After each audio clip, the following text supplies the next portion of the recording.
Di tengah serangan terhadap KPK, OTT recehan, operasi tangkap tangan recehan, kemudian ada pansus angket KPK. Hari ini KPK tetap melakukan tugasnya dan luar biasa. Gubernur Bengkulu ada operasi tangkap tangan dengan uang miliaran rupiah. Komentar Anda? Sebenarnya kan kita nggak tahu harus bersedih atau gembira dengan ini ya. Karena biar bagaimanapun saya sih berharap tidak ada lagi OTT. Mau receh, mau besar, menurut saya itu adalah semacam petaka sebuahnya buat negeri ini. Setiap terdapat OTT baru. Ada dua hal barangkali yang saya mau katakan sebelum saya mengomentari yang Hudori tadi. Saya sih berharap orang memahami OTT recehan itu tidak sekedar melihat pada nilai. Karena seringkali yang namanya OTT itu dilihat pada kaitan dengan behind, di belakangnya itu. Ada hal yang besar. Seperti contoh misalnya Irman Gusman cuma 100 juta, tapi kan tidak berarti itu kecil. Karena itu berkaitan dengan impor gula, berkaitan dengan pangan, berkaitan dengan hal-hal yang besar di belakangnya. Begitu juga jaksa, hanya belasan juta barangkali, tapi di belakangnya itu adalah penegakan hukum. Dan penegakan hukum yang terjual itu tentu mahalnya nauzubillah. Jadi ada sistem yang rusak di situ. Poin yang ingin saya katakan, hati-hati dengan bicara soal OTT receh.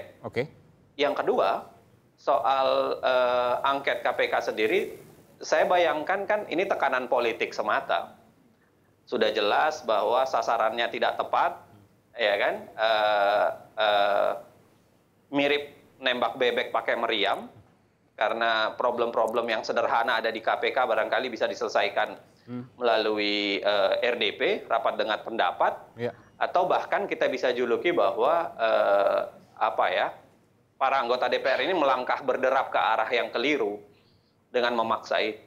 Nah, tapi poin yang ingin saya sampaikan adalah saya mengapresiasi kerja yang dilakukan oleh KPK bahwa di tengah geliat itu dia masih tetap menjalankan tugas, dan saya berharap kemudian ini cepat bisa diselesaikan, karena biar bagaimanapun kan ada banyak kasus yang sedang ngantri di KPK, belum lagi tekanan-tekanan seperti tekanan politik yang ada. Ini menjadi catatan besar buat Republik ini bahwa KPK butuh bantuan memang. KPK butuh bantuan dan sementara hari ini kita mendengar bahwa seluruh energi di DPR diarahkan untuk hak angket KPK dalam pansusnya. Hari ini kita juga mendengar ada pernyataan dari anggota DPR yang menyatakan bahwa ketika polisi tidak bisa mengambil paksa atau menjemput paksa Miriam Haryani, maka sesuatu yang aneh karena Undang-Undang MD3 mengatur itu. Sementara Kapolri Jenderal Polisi Tito Karnavian mengatakan tidak ada kewenangan bagi Polri untuk bisa mengambil paksa terkait dengan hak angket KPK. Komentar Anda?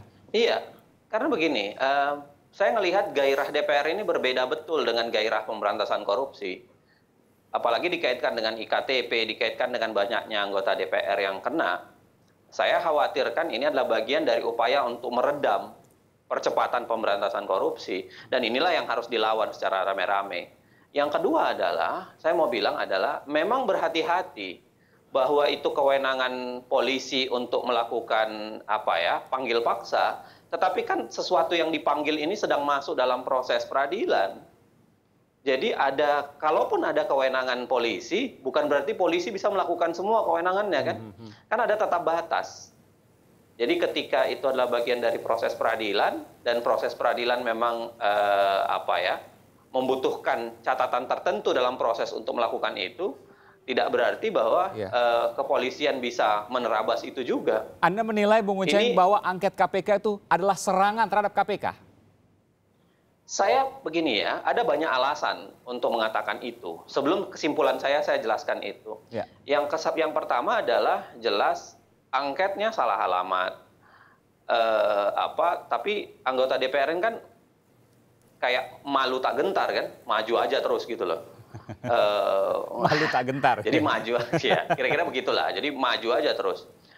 Yang kedua, harus diingat bahwa memang Undang-Undang MD3 ini agak aneh.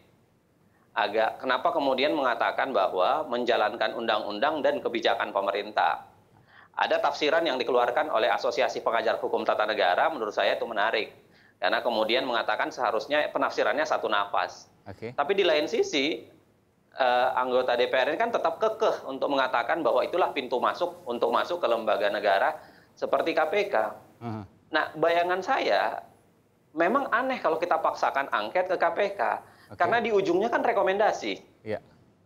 Kalau rekomendasinya tidak dilaksanakan, maka perpanjangannya adalah kalau itu lawan pemerintah, DPR bisa menuju ke arah hak menyatakan pendapat. Tapi kalau KPK, apanya yang mau di hak menyatakan pendapat? Oke. Bahkan kalau rekomendasi yang tidak dijalankan, apa yang bisa dilakukan oleh DPR? Jadi Anda dari apa logika yang Anda bangun tadi, alasan yang Anda bangun tadi, Anda menjelaskan bahwa jelas Anda melihat betul bahwa angket adalah, saya katakan dengan bahasa Anda tadi, bisa menyimpulkan bahwa itu adalah serangan KPK, bisa merupakan akal-akalan DPR Saya tidak terhadap melihat KPK.